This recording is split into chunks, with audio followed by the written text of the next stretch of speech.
పాలమూరు వేదికగా తెలంగాణ రక్షణ సేన జల ఉద్యమానికి శ్రీకారం చుడుతున్నట్లుగా టీఆర్ఎస్ అధినేత కవిత చెప్పారు.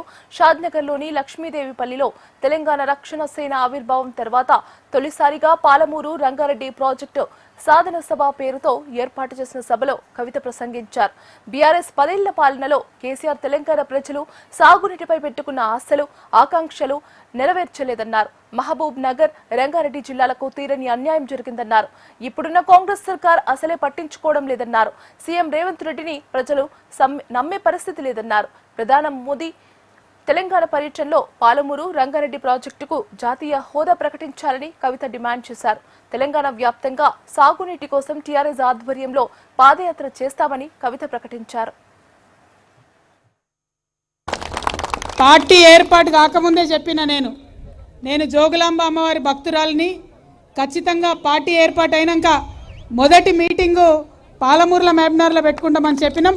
ఇవాళ అదే మాటకు కట్టుబడి పాలమూరులో మొదటి మీటింగ్ పెట్టుకోవడం అన్నది చాలా చాలా సంతోషంగా ఉంది. మరి పాలమూరు రంగారెడ్డి సాధన కోసం ఇవాళ పెట్టుకున్నటువంటి ఈ మీటింగ్ నుండి మరి షాద్నగర్ నియోజకవర్గంలో చౌదర్పల్లి మండల్ హెడ్ క్వార్టర్ నుంచి యావత్ తెలంగాణ ప్రజానీకానికి అందరికీ కూడా హృదయపూర్వకంగా నేను నా నమస్కారాలు తెలియజేస్తా ఉన్నాను. జై తెలంగాణ, జై తెలంగాణ, జోహార్ తెలంగాణ మన వీరులకు, జోహార్ తెలంగాణ మన వీరులకు. ఇవాళ వేదిక మీద ఉన్నటువంటి ఉమ్మడి మహబూబ్ నగర్ జిల్లాకు సంబంధించి అదేవిధంగా ఉమ్మడి రంగారెడ్డికి సంబంధించి ఉన్నటువంటి నాయకులందరికీ కూడా హృదయపూర్వకంగా నా నమస్కారాలు, ఉద్యమాభివందనాలు తెలియజేస్తూ ఉన్నాను. మరి వేదిక మీద ఉన్నటువంటి అన్న తమ్ములకు, అక్క చెల్లెలకు అందరికీ కూడా ఇవాళ మామూలు రోజు కాదు, చరిత్రలో రాసి పెట్టుకోవాల్సినటువంటి రోజు. ఇవాళ శ్రీను పైకి రండి, బాపనపల్లి శ్రీను, ఇవాళ చరిత్రను తిరగరాసేటటువంటి రోజు.